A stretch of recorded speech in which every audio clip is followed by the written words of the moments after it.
बच्चों, विभिन्न कोटि की अभिक्रिया के लिए वेग स्थिरांक के की इकाई, जैसे मैंने आपको बताया था के का मान हर अभिक्रिया के लिए अलग अलग होता है, तो मैं आज आपको के का जो इकाई होती है वो निकालना बताऊंगी। प्रथम कोटि अभिक्रिया के लिए ए इज इक्वल टू उत्पाद।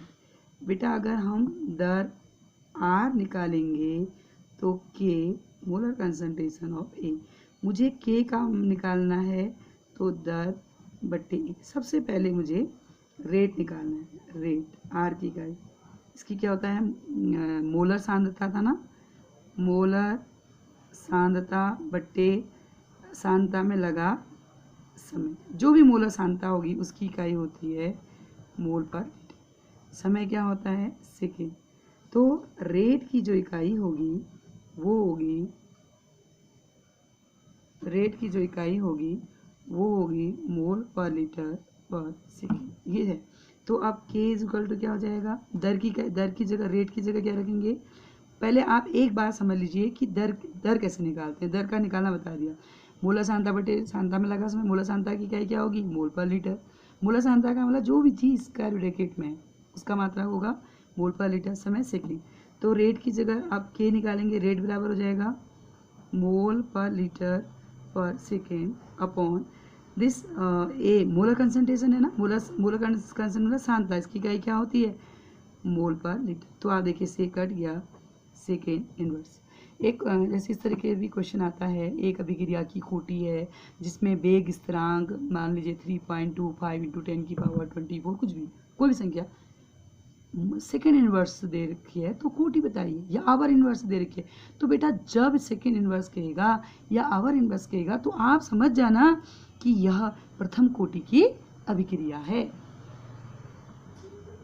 इसी प्रकार से द्वितीय कोटि का कैसे निकालेंगे, कोटि के लिए निकालेंगे, आपको पता ही है रेट इज इक्वल टू होता है के ए की पावर 2। अब के निकालोगे रेट अपॉन ए की पावर 2। अब बताइए रेट की इकाई क्या हुई, मोल पर लीटर पर सेकेंड। ये molar concentration M litre square, दो वाली देते हैं, मोल पर लीटर, दो स्क्वायर मतलब दो वाली देते हैं। देखिए इससे ये कट गया। अब बताइए मोल ऊपर आएगा तो मोल इन्वर्स हो गया, लीटर प्लस सेकेंड इन्वर्स। तो आप देखेंगे सही तरीके से पहले प्लस को लिखा जाता है, फिर मोल इन्वर्स और सेकेंड इन्वर्स। ये किसकी इकाई होगी, अगर ऐसी यूनिट होगी तो ये कौन सा होगा, सेकेंड ऑर्डर। अब है तृतीय कोटि की अभिक्रिया, तो रेट इज इक्वल टू हो जाएगा के ए की पावर 3। अगर हम के निकालेंगे तो रेट अपॉन ए की पावर 3। तो आप देखिए रेट की इकाई क्या होती है, मोल पर लीटर पर सेकेंड।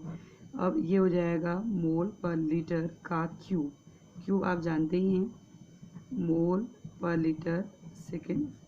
तो अब आप देख दीजिए ये इसका मतलब क्या हो जाएगा, ये 1 था, ये अगर ऊपर जाएगा -3। तो आप देखिए मोल पर लीटर -2 सेकेंड इनवर्स। ये समझ में आया, ये इसकी पावर 1, ये 3, जब दोनों बराबर होते हैं 3 घाते मतलब ऊपर जुड़ जाती हैं, तो ये 1 है ऊपर जाके 3 हो जाएगा ये। तो इसको गुणा कर दीजिए, फिर माइनस है तो मेन -2, माइनस माइनस +2 और सेकेंड। तो इसकी इकाई क्या हो जाएगी, लीटर, इसकी इकाई हो जाएगी लीटर +2 मोल -2 और सेकेंड इनवर्स। इस तरीके से आपने देखा, हम इसको कैसे निकालेंगे। अगर शून्य कोटि की अभिक्रिया होगी, शून्य कोटि की अभिक्रिया में आपको पता ही है रेट इज इक्वल टू के ए की पावर 0। बेटा किसी की पावर 0 1 होती है तो के का मान किसके बराबर आ जाएगा, रेट के बराबर। जब के और रेट के मान बराबर होंगे कौन सी ऑर्डर अभिक्रिया होगी, शून्य कोटि की अभिक्रिया। रेट की इकाई क्या होती है, मोल पर लीटर पर सेकेंड। ये तो आपके किस तरीके से करते हैं वो बता दें। आणविकता, किसी भी संतुलित रासायनिक समीकरण में सम्मिलित सभी अभिकारक एक साथ होने वाले टक्करों में भाग लेते हैं। आणविकता का अर्थ है किसी भी रासायनिक अभिक्रिया में एक साथ जितने अणु टकरा रहे हैं उनकी संख्या। जैसे 10 बच्चे बैठे हैं, लेकिन 10 बच्चे एक साथ तो बोल नहीं सकते, ऐसा संभव होगा ही नहीं। वो अब 2 बच्चे, एक बच्चा बोला एक सुन रहा है, या 3 बच्चे तक तो संभव है। वैसे ही अणु जो होते हैं वह जो आपस में टकरा रहे हैं उनकी संख्या 3 तक हो सकती है। उदाहरण NH4NO2, ये एक अणु है तो इसकी आणविकता 1v। 2HI, इसकी आणविकता 2v। 2Na+O2, 2 और 1 3, इसकी आणविकता 3v। अभिक्रिया में भाग लेने वाले अणुओं की संख्या को ही आणविकता कहते हैं। इसी प्रकार बच्चों अब बहुत ज़्यादा इम्पोर्टेंट है आणविकता और कोटि में अंतर। कोटि भिन्नात्मक हो सकती है, आणविकता सदैव पूर्णांक होती है। कोटि शून्य होती है, मैंने आपको शून्य कोटि की अभिक्रिया बताई थी, जबकि आणविकता शून्य नहीं हो सकती। यह प्रायोगिक रूप से निर्धारित होती है और यह एक केवल थ्योरी है। बहुपदी अभिक्रियाओं की कुल कोटि, अगर बहुत मल्टी स्टेप रिएक्शन है तो कोटि हमेशा धीमे पद से निकाली जाती है, जबकि बहुपदी अभिक्रियाओं में आणविकता नहीं निकाली जाती। बच्चों कोटि पे आधारित एक क्वेश्चन है।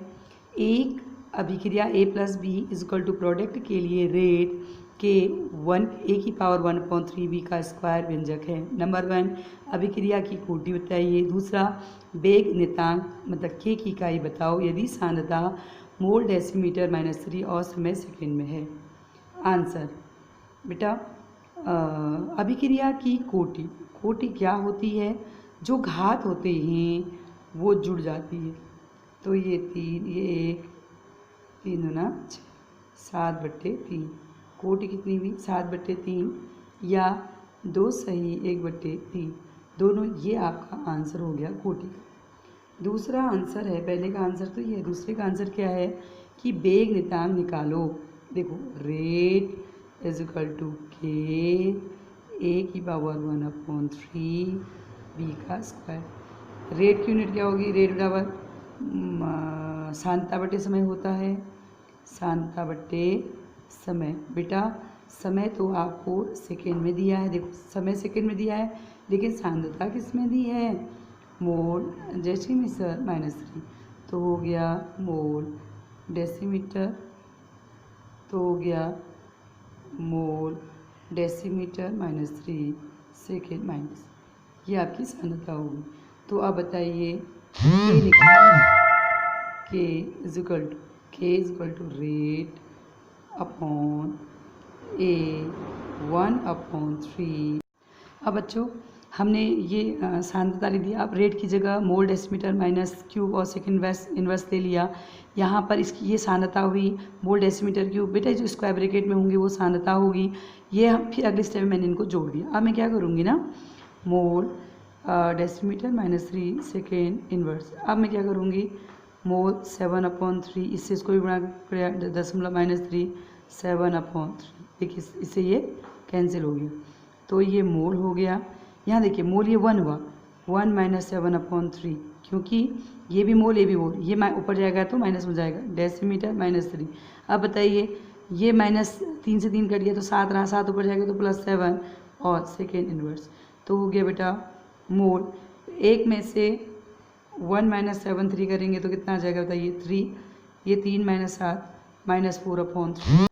अब आप देखिए तो ये हमने इसको करा 4/3, ये 4/3 डेसीमीटर -3, सॉरी 4 में से करो ये 4 +4 और सेकेंड इन्वर्स, तो ये जब आपने इसको घटाया माइनस, ये आपका आंसर आ गया। मतलब हमेशा डेसीमीटर +4 पहले लिखेंगे, मोल -4/3 और सेकेंड इन्वर्स बाद में लिखेंगे। ऐसे बहुत सारे सवाल होंगे वो आप करिए।